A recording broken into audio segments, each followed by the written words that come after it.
السلام علیکم فرینڈز، مائی نیم از محمد عتیق۔ دین ہدایت ہے کہ چینل پر آپ کا بہت بہت میں ویلکم کرتا ہوں، اور میرے چینل کو سبسکرائب کر لیجئے۔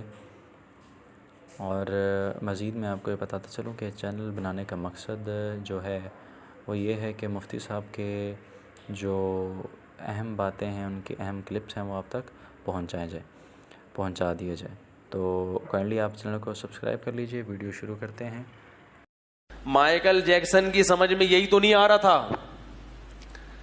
مائیکل جیکسن نے ہاتھ پہ دستانے پہنے ہوئے تھے کہ تاکہ مسافہ کروں تو کسی کے جراثیم لگے نہیں۔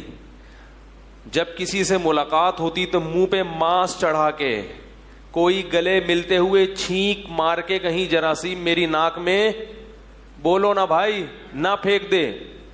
ڈاکٹروں کی ٹیم 24 گھنٹے اس کے ساتھ کہ کس وقت کون سا ٹیکہ لگانا پڑ جائے حضرت جی کو۔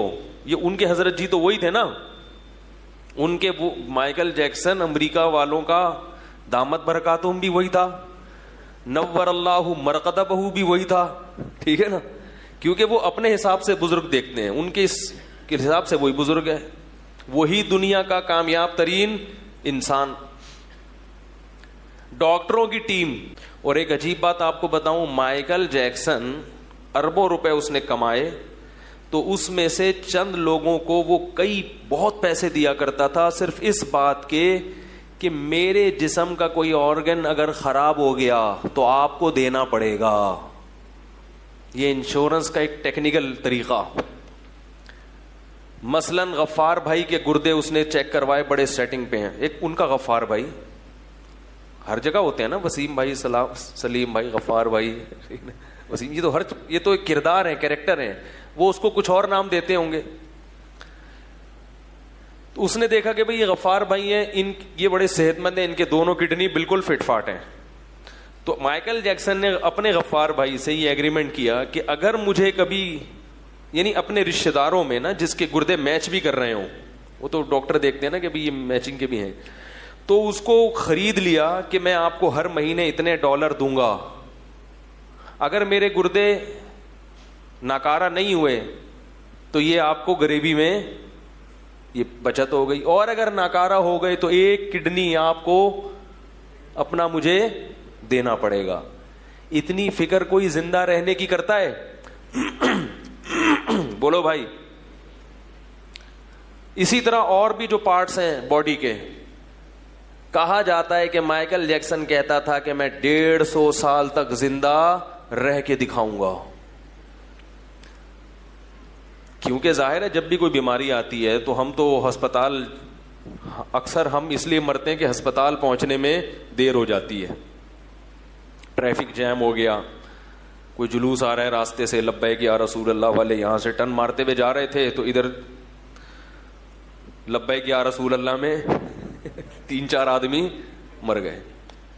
تو ہمارے یہاں تو یہ مسائل ہیں، یا کوئی اسٹرائک ہے، کوئی ہڑتال ہے، لیکن اس کے ساتھ یہ مسائل بھی نہیں تھے، کیونکہ ڈاکٹر جو ہے، خود ڈاکٹر، ان میں سے ہر ایک ڈاکٹر پورا ہاسپٹل تھا، وہ ایسے کوئی چھوٹے موٹے ڈاکٹر تھوڑی تھے، وہ ان کے دامت برکاتہم کے ڈاکٹر تھے۔ تو ہر وقت ڈاکٹروں کی ٹیم، ہر وقت میڈیکل چیک اپ، ہر وقت احتیاط، یہ کھانا ہے، یہ نہیں کھانا ہے، بڑی تمیز سے ایکسرسائز بھی ہو رہی ہے، اور جاگنگ بھی ہو رہی ہے، اور جم بھی ہو رہا ہے۔ اور پھر کہا جاتا ہے، مجھے یاد ہے 2009 یا 10 کی بات ہے، ہمارے دوست آ کے بتایا کرتے تھے کہ مائیکل جیکسن کا تاریخی پروگرام ہونے والا ہے، اتنا بڑا پروگرام امریکہ میں ہونے والا ہے کہ اس سے پہلے کبھی اتنے ٹکٹ فروخت نہیں ہوئے ہیں، کروڑوں اربوں روپے کا بزنس ہونے والا ہے۔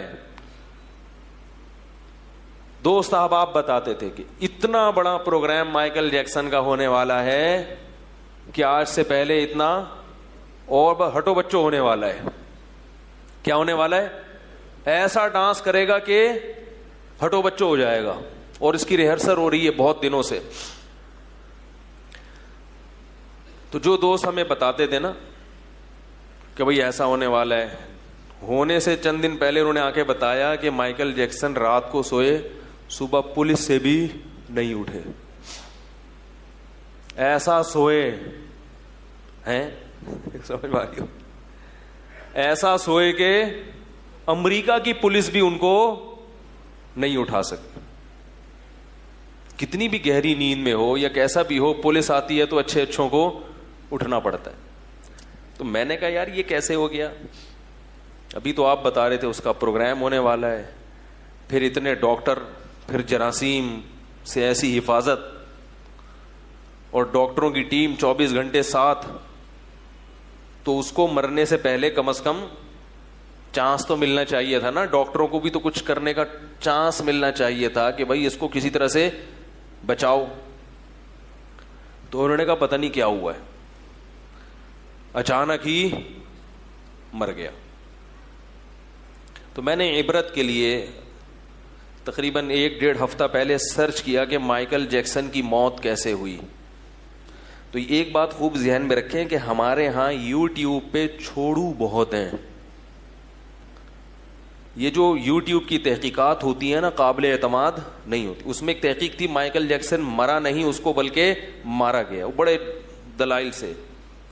یہ بات غلط ہے. جب تک آفیشلی کسی چیز کی تصدیق نہیں ہوتی, قانونی طور پر تصدیق نہیں ہوتی, لوگوں کی انفرادی خبروں پہ اعتماد مت کیا کریں. کتابوں کے حوالے اور ادھر ادھر یہ سب کر لیتے ہیں. آپ کو کیا پتا کہ یہ جو حوالہ دے رہا ہے یہ صحیح بھی ہے یا غلط ہے؟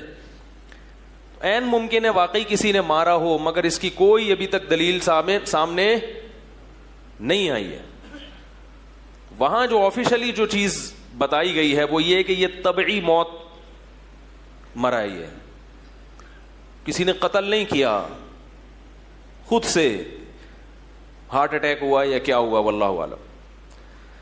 چلو مرا ہے یا کسی نے مارا ہے, لیکن 50 سال ایک صحت مند آدمی کے لیے جوانی کی عمر ہوتی ہے, بڑھاپے کی نہیں ہوتی.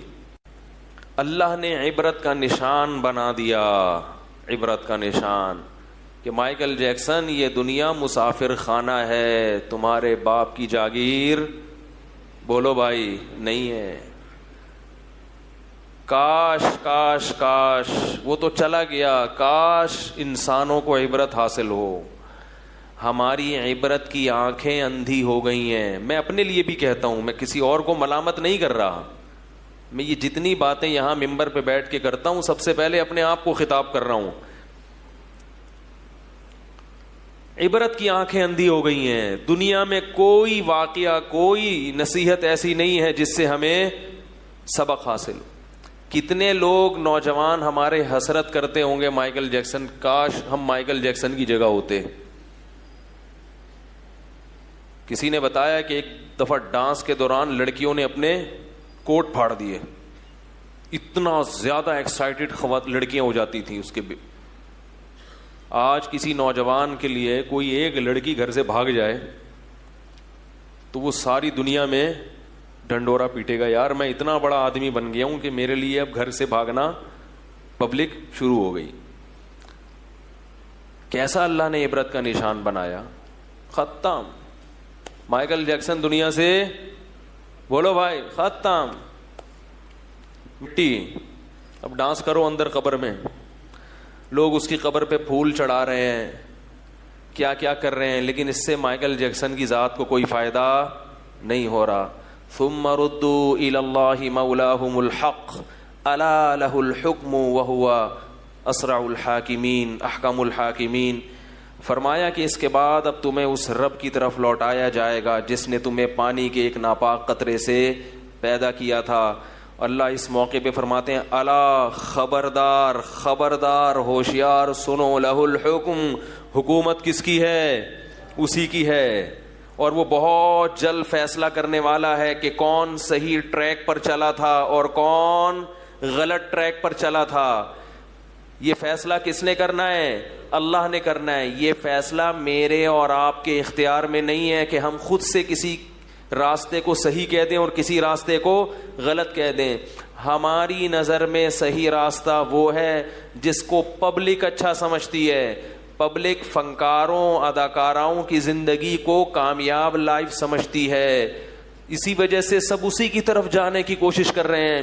لیکن اللہ اس راستے کو جہنم کا راستہ قرار دیتا ہے, کیونکہ اس ٹریک پر چل کر انسان اپنے پیدا کرنے والے سے غافل ہوتا ہے.